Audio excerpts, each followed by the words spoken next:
Estamos unidos nesta manhã de oração, de entrega. Estamos como Maria e queremos nesta manhã dizer sim a Deus. Dizer também, eis-me aqui, faça-se em mim. Se você pode fazer isso agora, se você já pode começar proclamando desta forma, diga isso, eis-me aqui, faça-se em mim. Eis-me aqui, Senhor, faça-se em mim. E como Maria, nós queremos obedecer. Como Maria, queremos fazer de nossa vida uma oração. A oração é, antes de tudo, um exercício de humildade, em que a gente descobre que precisa e se comporta como quem precisa. Porque às vezes a gente até sabe que precisa, mas não se comporta como quem precisa, né?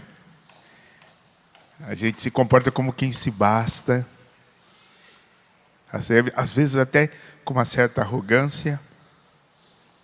Isso significa porta fechada para a graça entrar. Isso significa guarda-chuva aberto para a graça não irrigar a vida. E aí então continuamos com a nossa vida árida, sequiosa, sem vida e sem água.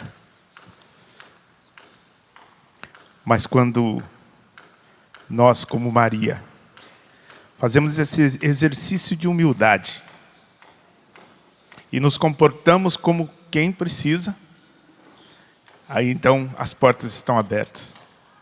O guarda-chuva da incredulidade se fecha e Deus pode chegar no nosso coração e santificar o nosso coração, a nossa vida, mais e mais.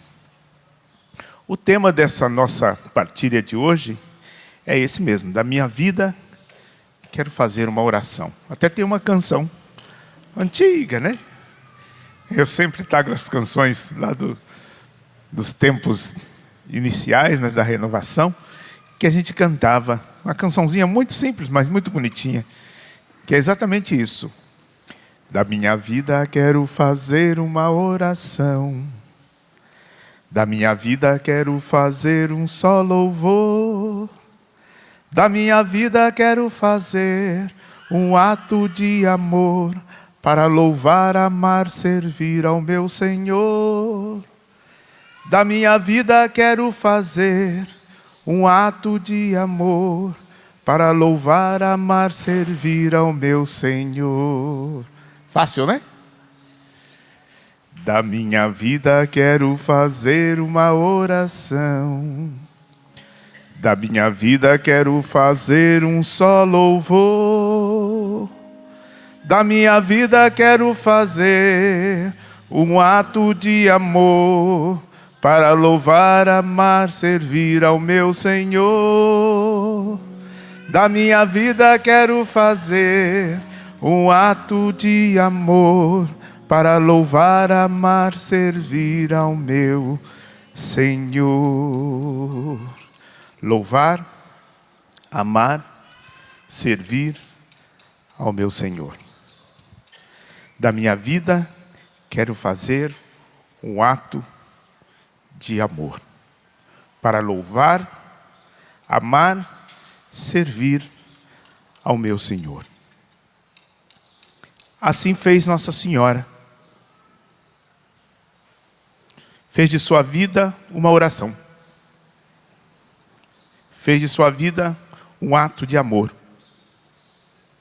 E louvou, amou e serviu o seu Senhor, que coincidentemente era também seu filho.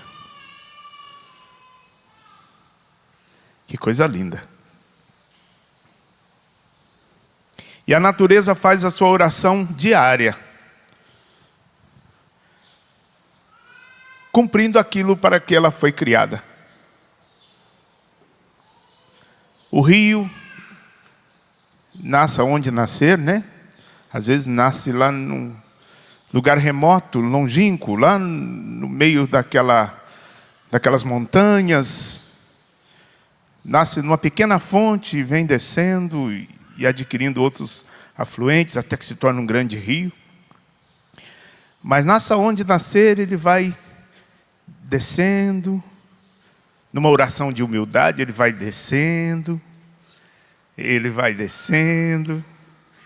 Ele vai procurando o lugar mais baixo, vai descendo. Aí o homem faz barreira, faz hidrelétricas, constrói, faz desvios, né? Mas o rio não para de descer, né? Ele é humilde, né? Ele vai descendo. Ele vai construindo o seu caminho descendo. Ele vai cantando a sua oração de humildade e vai descendo. Porque ele sabe onde ele quer chegar. E onde ele quer chegar? No lugar mais baixo. Por quê? Porque lá no lugar mais baixo, ele vai encontrar a razão de ser. O mar. Diácono Nelsinho canta na sua música: o mar é Deus e o barco sou eu. O mar é Deus. E como o rio, nós também deveríamos cumprir a nossa missão, ainda que venham os obstáculos. E vem ou não vem? Ainda que venham as lutas, vem ou não vem? Como o rio, nós também deveríamos seguir em frente, rompendo o que tem pela frente, desviando do que não somos capazes de romper, para finalmente recebermos o abraço do mar. Lá onde nós seremos um com o mar, que quando o rio chega no mar, aí que fica lindo mesmo. Aí que a humildade se completa. Aí é a plenitude da humildade, porque ele deixa de ser rio. Ele deixa de existir para ser com o mar. Isso é oração. Quem pode dizer que não? Quem pode dizer que isso não é oração? Quem pode dizer que não é oração quando o sol nasce? Logo de manhãzinha, final da madrugada, desperta o sol e atravessa até chegar lá no poente, cumprindo a sua missão todos os dias, dando vida, aquecendo, desinfetando. Que diz que o desinfetante mais poderoso que existe é o sol, né? A luz do sol. Porque vive e faz o que é preciso fazer, cumpre a sua missão. O sol faz uma linda oração quando cumpre a vontade de Deus. Isso é lindo. Aí vem a gente, né? A criatura por excelência. Deus criou tudo, olhou e viu que tudo era bom, mas ele disse: agora eu vou fazer o que é excelente. Tudo é bom, o sol é bom, a lua é boa, o mar é bonito, os bichos todos e as árvores, a natureza. Mas agora vamos fazer a obra por excelência, vamos fazer o homem. A nossa imagem e a nossa semelhança excelente. E Deus faz e olha para a gente e diz: agora sim, fiz o que é excelente. E olha para nós com predileção. E nos ama com paixão.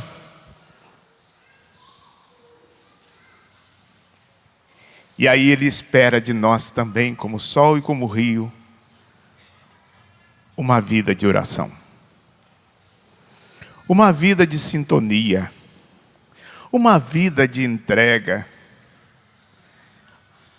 É bonita essa palavra sintonia. Eu trabalhei muito tempo na Rádio Canção Nova também. Trabalhei no Davi, departamento de audiovisuais. Desde 85 até 93 eu fiquei lá trabalhando no Davi. Praticamente começamos juntos ali, o Davi, as gravações do Padre Jonas, as gravações dos cassetes. Depois fomos gravar os LPs.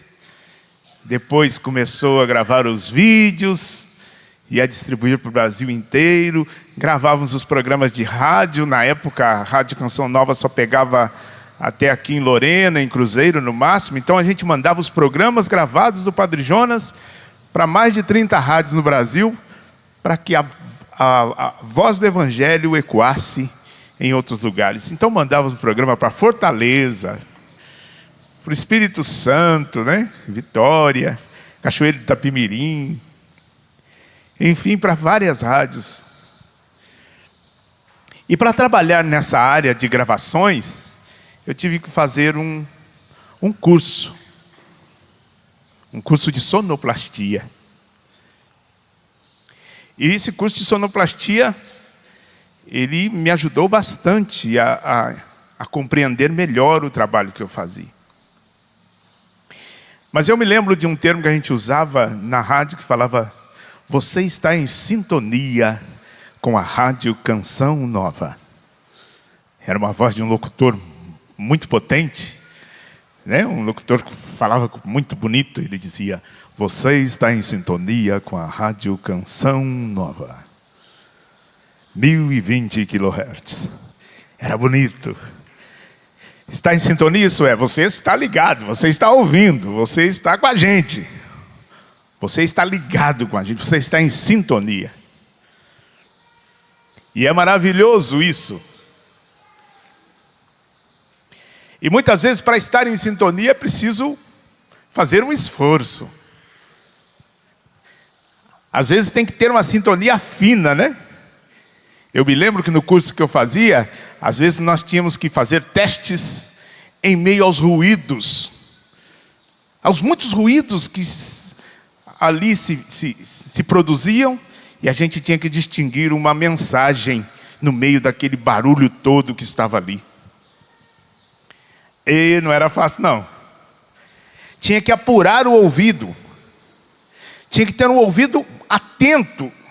E você não podia estar com os olhos e com os ouvidos em mais nada. Você não podia estar disperso. Você tinha que estar focado.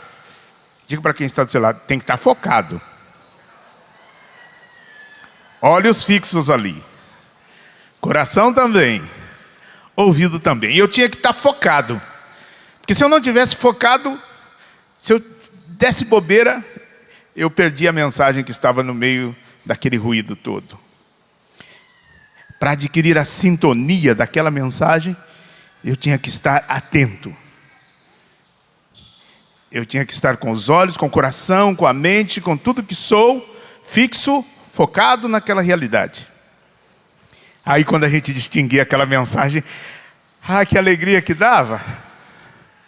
O professor dizia: muito bem, é isso mesmo. Pois bem, irmãos, este mundo que nós estamos vivendo está mergulhado num tsunami de ruídos, de microfonias. Vocês sabem o que é uma microfonia? Os músicos sabem muito bem. Ou ruído indesejável, não é verdade? Às vezes a gente está no meio de uma mensagem maravilhosa, ou no meio de uma oração poderosa, e todos estão desfrutando daquele momento com tanta unção, e de repente começa... Quando não dá um estouro, né? E todo mundo cai da cadeira de susto. Estava todo mundo rezando com os olhos fechadinhos, e de repente dá aquele barulho terrível. Perde a concentração, perde até o juízo, por um instante. Porque é tanto ruído, e muitos muito intensos, ruídos externos e ruídos internos, que nós acabamos não conseguindo adquirir a sintonia. e não conseguimos ouvir a voz de Deus, e muito menos conseguimos expressar a Deus a verdade do nosso coração, porque tudo está misturado dentro e fora de nós. E aí a gente perde o foco. E aí o rio, em vez de descer, começa a subir. Quando não vai para os lados, quando não esparrama, né? Quando não esparrama, quando não, como é que a gente fala? Inunda tudo, né? E faz aquele estrago danado. Porque perde o foco. Perde o caminho. Perde a sintonia.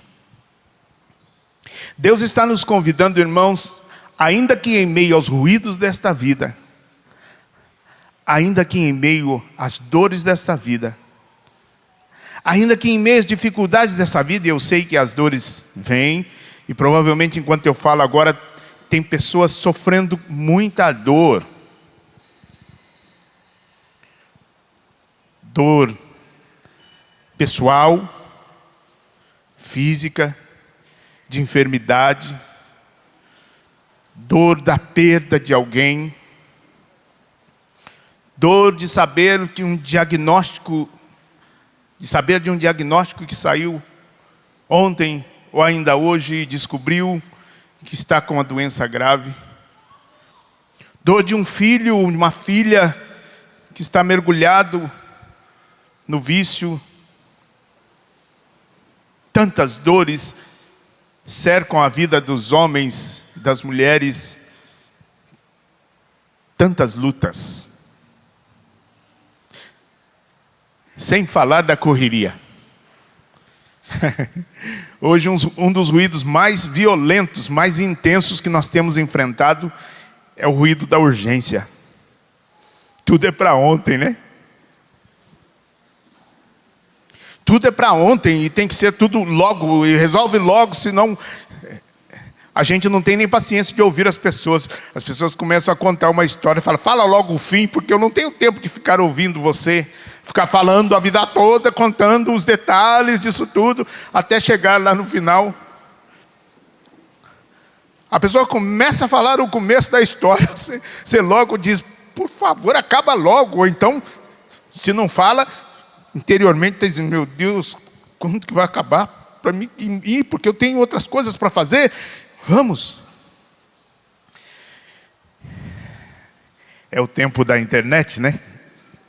Tudo tem que ser num clique muito rápido. Inclusive o computador, quando não tem muita memória, eu não sei como é que funciona muito isso, é memória ou se é o HD que é fraco, não sei o que é, que você liga o computador e ele leva a eternidade de 10 segundos para ligar. Uma eternidade. Para quem quer logo ver o computador funcionando e resolver os seus problemas, meu Deus, mas que computador lento, 10 segundos para ligar. Aí vai clicar lá para entrar na internet, leva mais uma eternidade, 5 segundos. Quer ligar e já está conectado. E a pessoa arranca até os cabelos da cabeça. Eu, graças a Deus, não tenho esse problema. Não tenho cabelo para arrancar. Mas a pessoa fica irritada. Porque tudo é para ontem, tudo é muito rápido. Queremos as coisas muito rápido. E deixamos de desfrutar dos momentos. Perdemos o foco com muita facilidade. Porque muitos são os ruídos que chegam todo o tempo, toda hora, todo instante. E nós ficamos quase loucos. Então, em meio a todo esse ruído, irmãos, em meio a toda essa desordem, porque, acreditem não, vocês têm experimentado, nós temos experimentado, com esse excesso de informação que chega todos os dias a nós, e chega mesmo quando a gente não quer. Você desliga a sua televisão, você escuta a televisão do vizinho falando a notícia que você não quer mais ouvir. Em meio a todo esse barulho, a todo esse ruído, a todas essas microfonias deste mundo, nós precisamos encontrar um lugar de paz. Nós precisamos encontrar esse lugar de paz. Nós precisamos encontrar esta célula de paz, onde nós temos um encontro pessoal com Deus. E este lugar não está fora, está dentro do nosso coração. Não está fora. Não imagine que você vai encontrar um lugar lá fora, que você vai fechar o quarto, a porta do quarto, ou você vai construir uma salinha. Às vezes os ruídos interiores são muito maiores do que os ruídos exteriores. O que nós precisamos é encontrar este lugar. Tem uma música do nosso irmão Eduardo Issa que diz: encontro este lugar em mim, do Espírito de Deus. Sou templo precioso, morada do Senhor. Deus Trino vive santo, habita em mim. Deus Trino vive santo, habita em nós. Que lindo, né? Encontro este lugar em mim, do Espírito de Deus. Sou templo precioso, morada do Senhor. Deus Trino vive santo, habita em mim. Deus Trino vive santo, habita em nós. Deus Trino vivo e santo habita em mim. Deus Trino vivo e santo habita em nós. Olha aí, ó. Nós estamos aqui partilhando, e aí começou um apito ali, vocês ouviram? É em meio a tudo isso que nós temos que estar focados. Olhos fixos em Deus. Coração fixo em Deus. Oração. Oração como estado de vida. Oração como um modo, um jeito de ser. Oração para ir e para voltar. Oração para ficar. Oração em meio às dores e em meio às alegrias. Oração em todo tempo e em todo lugar. Oração como um estado de vida. É claro que, muitas vezes, estar em um lugar a sós nos ajuda profundamente a interiorizarmos. Mas quando você pode ficar sozinho? Quando você pode estar sozinho num canto, num jardim? Muito raramente. Porque o dia vai passando e nós temos que interagir com as pessoas e todo o tempo felizes, os enclausurados, as enclausuradas, esse sim. Mas nós não estamos enclausurados, nós estamos no mundo, nós estamos aqui fora, nós temos que trabalhar, nós temos que correr atrás, nós temos que lutar, nós temos que estudar, nós temos que fazer todas as atividades que são de nossa responsabilidade. E aí então, é em meio a tudo isso que nós temos que viver esta relação com Deus, esta sintonia com Deus, esta oração que nada mais é do que falarmos com Deus e ouvirmos a sua voz. Esta oração que é um antídoto. O antídoto para nos livrar da tentação. Para nos dar forças para enfrentá-la e vencê-la. Oração que é um aditivo. Que é força para viver, que é força para vencer, que é força para nos sustentarmos de pé. Porque muitas vezes, meus queridos irmãos, Deus não nos livrará do sofrimento. Nós teremos que passar por ele. Mas estando em oração, passamos. A gente tropeça, mas não cai, né? É como diz o caipira, né? Tropica, mas não cai.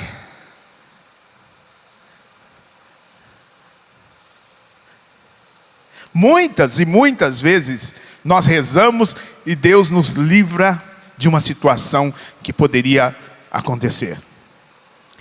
Já nos livrou tantas vezes, mas outras vezes Ele nos permitirá passar por aquela prova, porque Ele sabe o que é bom para nós, Ele sabe, Ele conhece. Deus é aquele que é, que era e que há de vir. Tudo está presente diante de Deus. Para Ele não existe passado, para Ele não existe futuro, tudo está diante dEle. Então Ele sabe o que é melhor para nós. Deus sabe o que é melhor para nós. E muitas vezes, meus irmãos, Ele nos livrará de uma situação difícil que nós iríamos ter que enfrentar. Mas outras vezes nós teremos que passar pela prova. E você sabe bem disso. Você já passou por muitas provas, verdade ou não é? Você já enfrentou muitas tempestades, verdade ou não é? Mas também você já foi livre de muitas provas, foi ou não foi?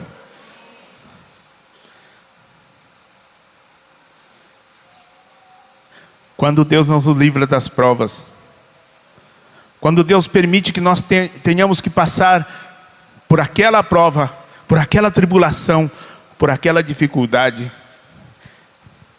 é preciso orar. Canta o meu irmão, Padre Delton. É preciso orar. Pois o meu abrigo seguro é a oração. Pois o meu refúgio seguro é a oração.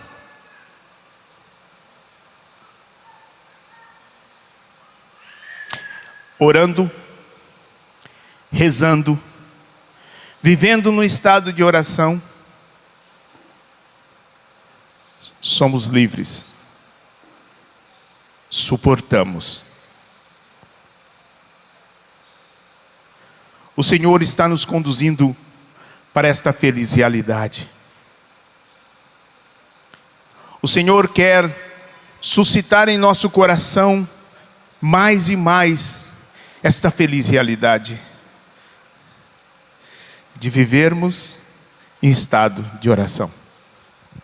Porque vocês sabem, irmãos, que a oração é uma poderosa ferramenta. Mas muitas vezes nós corremos o risco de guardar esta ferramenta lá na caixa de ferramenta, né? Uma pessoa que trabalha com a ferramenta e que não maneja a sua ferramenta, ou quando maneja, depois de ter usado, não limpa a ferramenta e lubrifica para guardá-la, essa pessoa está fadada a perder a ferramenta. Ou então, quando for usar, a ferramenta não está pronta para ser usada, é verdade ou não é? Aí tem que desengripar tudo, jogar aquele... Tem outro pregador aqui.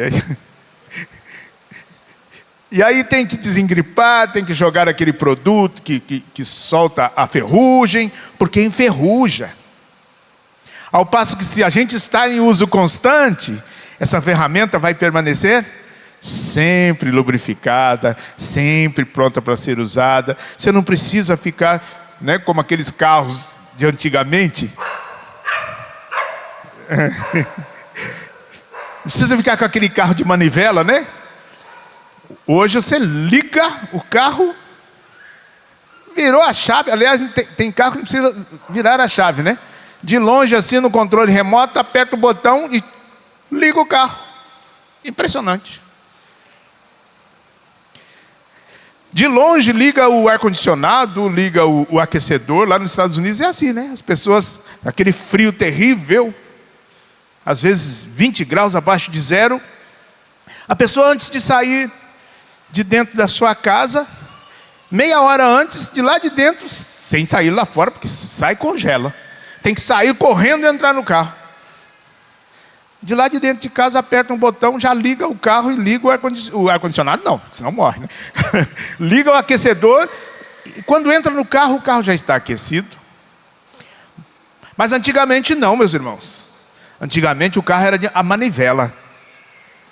E ia lá o camarada e segurava a manivela e ficava nhoquinha, e ó, às vezes levava meia hora. Se hoje nós não temos paciência de esperar 10 segundos para o computador ligar, imagina girando manivela. Para o carro pegar. E às vezes, porque nós deixamos enferrujar a nossa ferramenta da oração, quando a gente vai rezar, meu Deus, Deus estava tão longe. Aliás, Deus estava tão longe, não. Deus estava tão perto, mas eu estava tão longe, que agora eu não sei sintonizar. Perdi a prática. E aí fica complicado. Mas pega. Com o tempo pega. Se insistir, pega. E se insistir ainda mais, vai ficar de novo afiado na oração. Mas tem que ter coragem. Tem que começar. Tem que buscar.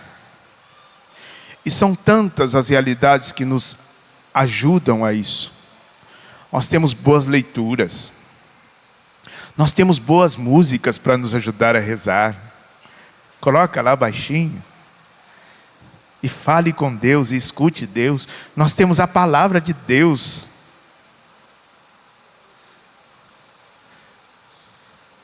Nós temos as TVs católicas. Nós temos a Canção Nova, que com tanta intensidade evangeliza. Nós temos os nossos irmãos que querem rezar também, e com quem nós podemos nos unir para estarmos em estado de oração. Mas é preciso rezar. Diga para quem está do seu lado, mas é preciso rezar. É preciso tomar a decisão. Há pouco a Juliana cantava, eu quero ir às águas mais profundas.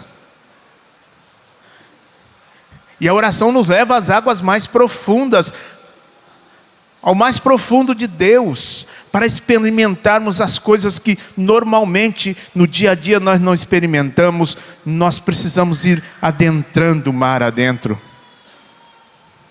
Precisamos ir entrando o mar adentro, para chegarmos nas águas mais profundas e ali desfrutarmos das coisas que só Deus pode nos dar. Eu fico encantado com a passagem dos Atos dos Apóstolos, queria que vocês tomassem comigo. Entre outras passagens, esta é muito linda, que fala sobre a oração de dois homens de Deus, que se viram diante de uma tribulação intensa. Paulo e Silas. Atos capítulo 16. Se você puder tomar a sua Bíblia, tome. Atos capítulo 16.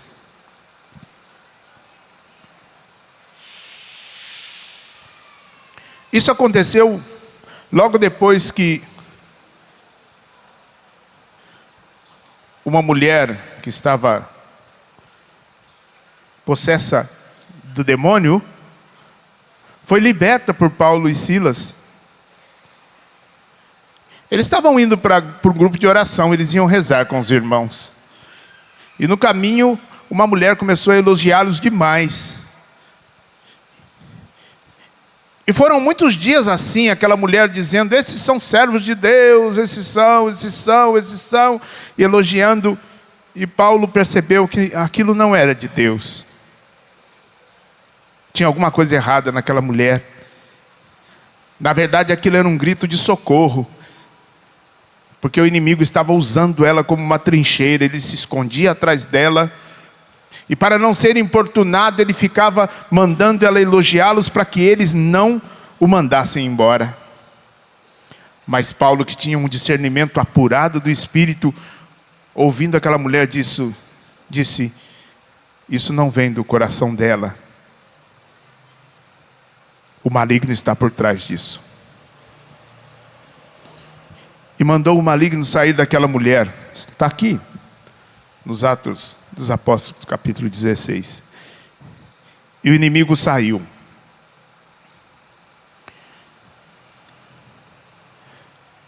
Só que essa mulher era serva de uns homens que recebiam dinheiro porque ela fazia adivinhações. E com as adivinhações que ela fazia, as pessoas pagavam para que ela adivinhasse as coisas da sua vida. E esses homens que ganhavam esse dinheiro, vendo que havia acabado o meio de lucro delas, acabado o meio de lucro deles, né? Ficaram furiosos com Paulo e Silas por terem libertado a mulher. E aí então foram reclamar lá com os homens das autoridades. E vejam, aqui no versículo 21, o que eles dizem.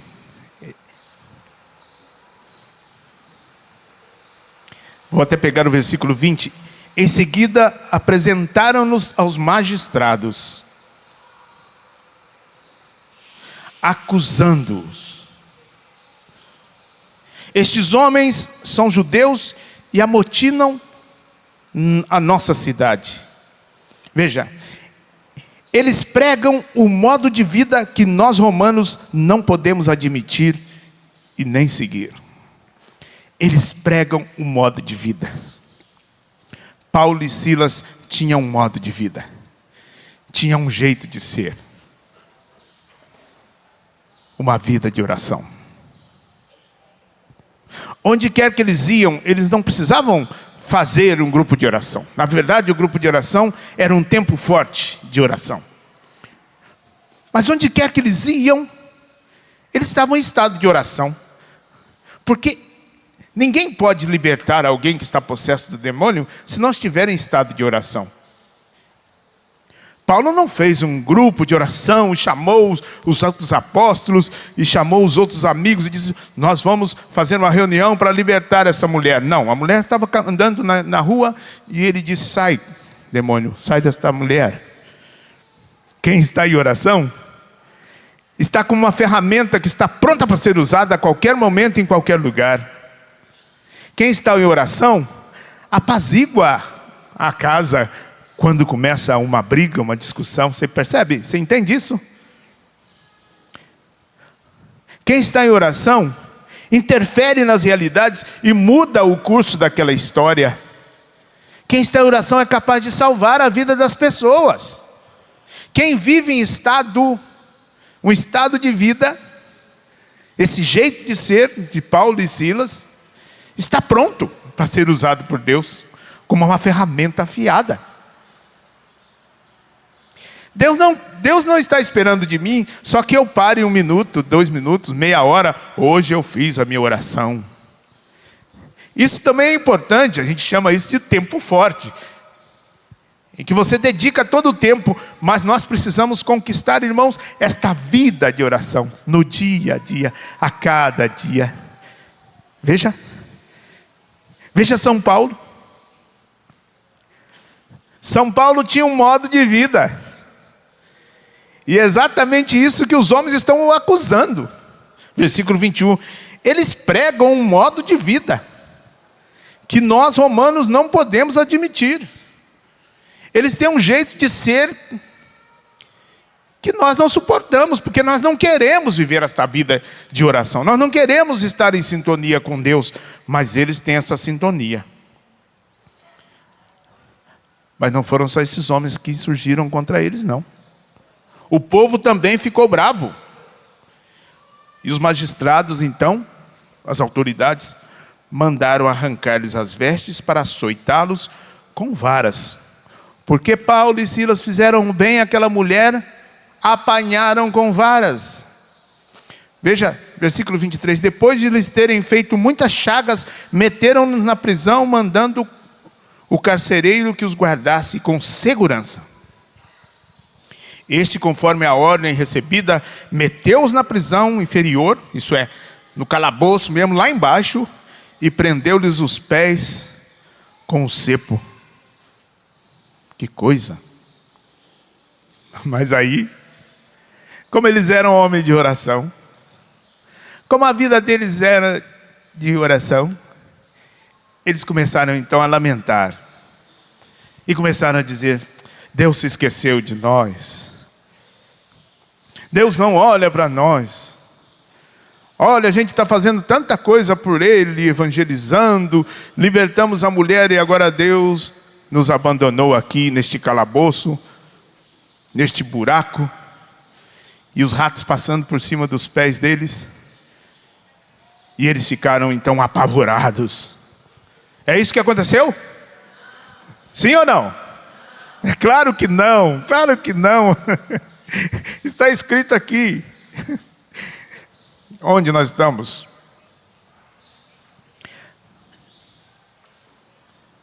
Pela meia-noite, versículo 25. Paulo e Silas rezavam e cantavam. Gente, as costas deles estavam que era só vergão. Porque eles tinham apanhado muito. Está escrito no versículo 23. Depois de eles terem feito muitas chagas. Você sabe o que é uma chaga? Chaga é carne viva. Eles estavam em carne viva. Depois de terem sido lançados no fundo da prisão. A prisão mais... a prisão tinha vários compartimentos. Lá no último, lá embaixo, onde é muito úmido, fica gotejando aquela água suja. E os ratos passeiam,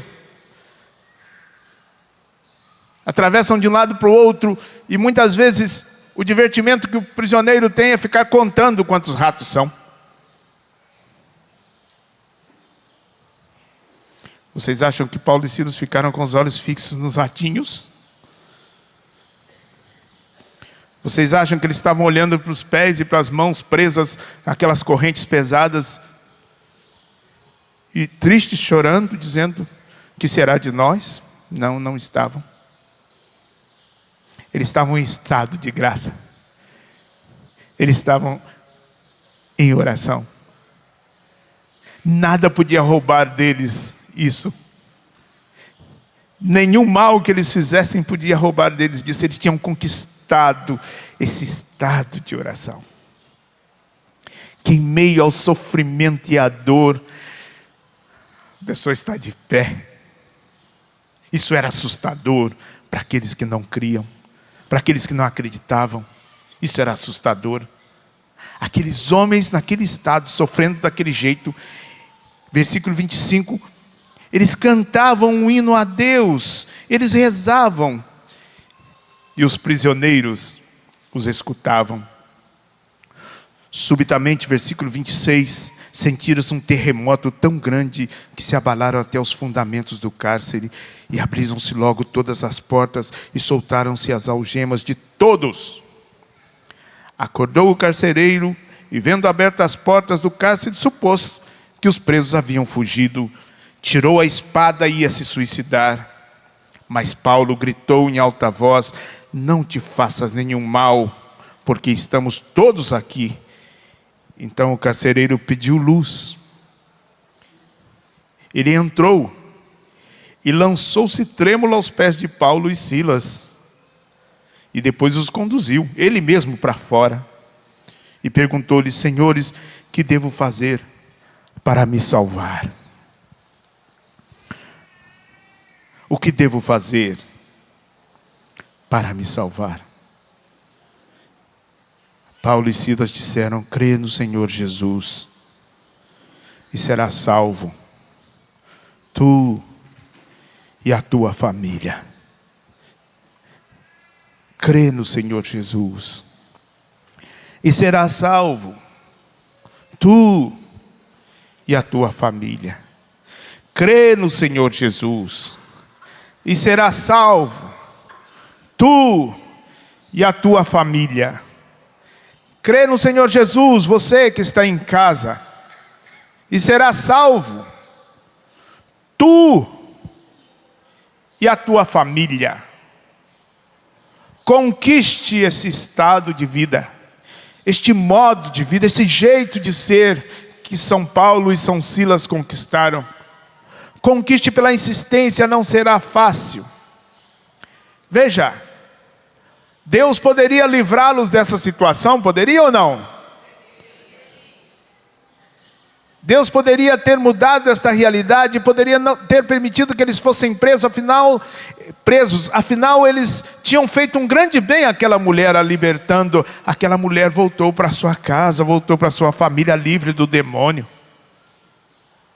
Deus podia e pode. Deus pode libertar você que está me ouvindo. Deus pode te livrar dessa situação agora mesmo.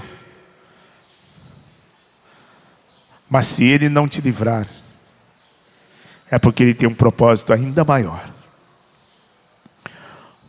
Porque a vida não se resume aqui. Ela continua em outro lugar e você sabe disso.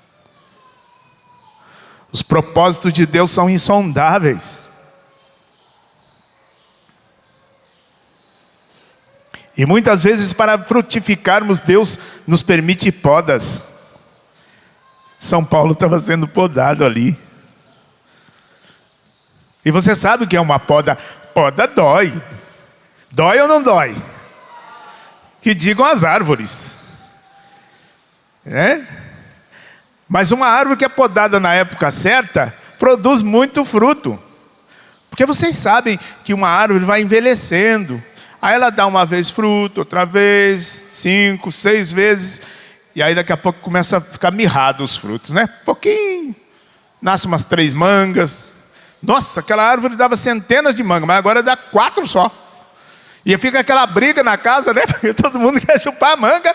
E agora só tem um pouquinho. Antes era lata de manga, tinha que distribuir para os vizinhos. Mas agora só deu 4 mangas e tem 5 na família. Todo dia passa debaixo da mangueira olhando para ver se já amadureceu. Para ninguém chegar antes. A mangueira envelheceu, a mangueira se acomodou, a mangueira agora não dá mais manga, coitadinha. Aí o que tem que fazer? Podar. E vai lá e sem dó você tem que pegar e cortar o galho da mangueira. E se não der para podar? Eu estou lembrando aqui de uma situação que na casa da minha avó tinha uma mangueirinha, uma mangueira. Só que era difícil de subir na mangueira. E eu lembro que minha mãe falava assim, não dá para subir, então nós vamos ferir a mangueira. Eu dizia, mãe, tadinha, né? E o que a minha mãe fazia? Ela pegava um facão, ia no tronco da mangueira e batia com o facão, tirando aquelas lascas assim, batendo em volta, batendo. E feria a mangueira, que saía até um líquido daquele tronco, né? Quer dizer, mas o que é isso? Isso equivale a uma poda. Porque a poda, quando você corta o galho, você feriu a mangueira e feriu para valer. A mangueira, então, para se restabelecer, ela se coloca em estado de alerta e começa a produzir mais, como é que a gente chama? Seiva para recuperar-se. Ela foi ferida. Ela precisa se recuperar daquele ferimento.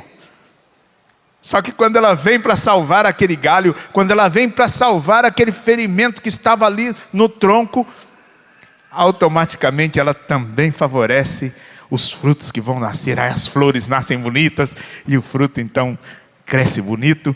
E lá de novo a mangueira dando muito fruto. Olhando humanamente você fala, puxa vida, que judiação. Olha, depenou a mangueira. Olha, Machucou tudo o tronco da mangueira. Quem não entende fica triste até, né? Dizendo, que maldade. Que nada, a mangueira agradece e diz, obrigado por ter feito isso. Porque sabe o que aconteceria com a mangueira se ela parasse de dar fruto completamente? A árvore que não dá fruto, o que acontece? Não serve para nada mais. Se é uma árvore frutífera, espera-se dela fruto. Se não tem fruto, arranca, planta outra no lugar, não é verdade? Ficou velha, não serve mais. Pois Deus não quer isso para nós. E São Paulo e Silas bem sabiam disso. E sabiam que aquilo ali não passava de uma poda. De uma poda de Deus em vista de um propósito ainda maior. E a oração os permitia não ter os olhos em outro lugar, a não ser em Deus, na meta. Nós estamos chamados não só a fazer uma oração, mas a fazermos de nossa vida uma verdadeira oração.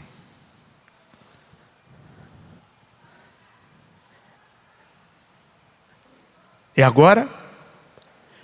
Preciso agir agora? Estou pronto. Alguém está precisando de ajuda agora? Estou pronto. Não preciso amolar a ferramenta, já estou no estado de oração. É agora, é já. Quantas vezes a gente está no supermercado, né? Fazendo a comprinha do dia, do mês, e chega alguém segurando seu braço e começa a contar a história da vida. E nós temos que esquecer da compra e ouvir. E ai de nós se não dermos atenção. E aí a pessoa então diz, é isso, é aquilo, aquilo outro, estou sofrendo. A vovozinha que vem pedir pelo neto, a mãe que pede pelo filho, pela filha, pelo marido. Reza por mim. Só se for agora, tem que ser agora, porque se eu for deixar para depois, eu não vou rezar. É claro que eu não vou colocar a mão na cabeça da pessoa no meio do supermercado e começar a rezar, mas eu já rezo já. Eu estou pronto. Ô Jesus, Tu sabes todas as coisas, Tu conheces a necessidade dessa sua filha, por misericórdia, vem socorro, Jesus. Tu sabes tudo. E depois de passado um longo tempo, a gente encontra aquela pessoa de novo. Ela diz, obrigado por aquela oração, obrigado por ter rezado por nós. Olha, está trabalhando já e tal. E aí a gente ri por dentro e diz, sim, Jesus, és Tu, Jesus. Conquiste isso para você. Sabe por quê? A sua família vai precisar. Seus filhos vão precisar, seus netos vão precisar, sua esposa, seu esposo vão precisar de você em estado de oração. E uma hora em que a coisa apertar, você estará firme como Silas, como Paulo. E as coisas de Deus se realizarão. Oração, sintonia com Deus. Olhos fixos nele. E em mais nada. Paulo e Silas tinham os ratos passando, a água caindo do teto, os cepos amarrando os pés, as chagas nas costas e em todo o corpo, mas os olhos estavam fixos nele. Não sei se o Julie lembra, Julie? Não sei se você se lembra dessa música. Não fixeis os olhos em ninguém mais que nele. Eu não sei onde você tem colocado seus olhos nestes dias, ou durante a sua vida fora. Mas Deus está te chamando está chamando a sua atenção e está dizendo: tira os olhos da dor, do sofrimento e olha para mim. Não faça como Simão Pedro em alto mar, que viu que tudo estava por perder e caminhando sobre as águas, tirou os olhos de mim e olhou para o problema e permaneceu com os olhos fixos aí. Se olhas para o problema é seu Deus. Olhe para mim. Se fixa os seus olhos no problema, na dor e diz: está consumado, esse é o seu Deus. Olha para mim, diz o Senhor. Não fixeis os olhos em ninguém mais que nele. Não fixeis os olhos em ninguém mais que nele. Não fixeis os olhos em ninguém mais. Não fixeis os olhos em ninguém mais. Não fixeis os olhos em ninguém mais que nele. Canta comigo. Não fixeis os olhos em ninguém mais que nele. Não fixeis. Não fixeis os olhos em ninguém mais que nele. Não fixeis os olhos em ninguém mais. Não fixeis os olhos em ninguém mais. Não fixeis os olhos em ninguém mais que nele. E como o rio humilde, nós vamos dizendo: preciso de ti, preciso, e vou descendo. E lá de baixo eu olho para cima e digo: preciso de ti. E ele diz: eu sei, meu filho, estou pronto a te ajudar. Olha para mim. Não perde a sintonia. Fica comigo, fica comigo. Fica comigo, diz ele. Fica comigo, não tira os olhos de mim. Se o fogo for mais intenso, se doer ainda mais, fica comigo, porque eu estou contigo. Olhos fixos em mim. E que ninguém te convença de que eu não posso realizar a minha obra em ti.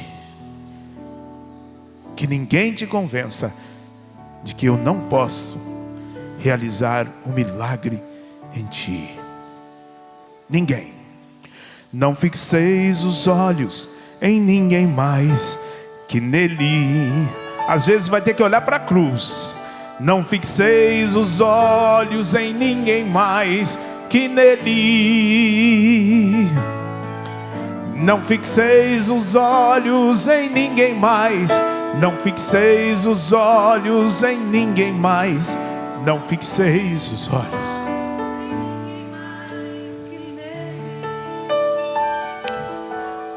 Não ameis a nada e a ninguém mais que a Ele. Não ameis a nada e a ninguém mais que a Ele. Não ameis a nada e a ninguém mais. Não ameis a nada e a ninguém mais. Não ameis a nada e a ninguém mais que a Ele.